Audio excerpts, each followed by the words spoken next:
Commission on Higher Education Consent sa Region City. Mihatag og institutional recognition sa Talisay City College tungod sa mga programa nini nga 100% ng giila sa CHED 7. Si Femari Dumabok sa report.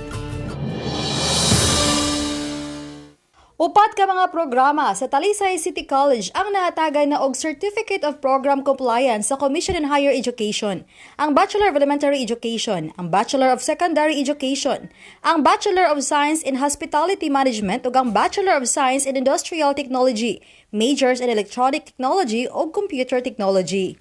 Mato ni Dr. Richel Bacaltos, presidente sa Talisay City College, nga nahatag sa CHED ang institutional recognition sa miagi lang Abril.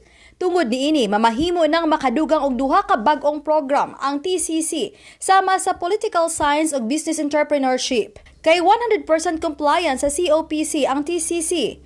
250 sa ilang mga tinun-an ang nakapahimo sa Tertiary Education Subsidy.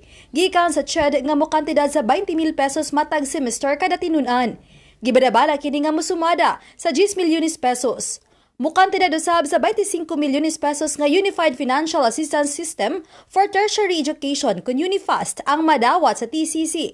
Gikan sa CHED alang sa 5,000 nila ka mga tinunan sa kolehiyo. Yes, because in as much as our existing programs have already complied with the COPC, so ato na pong ma-open tingali ang ubang mga programs. So depende pud na sa feasibility study. Tungod sa napalantawan nga pagsaka sa mga enrollee, dugang school building ang tukuron sa TCC.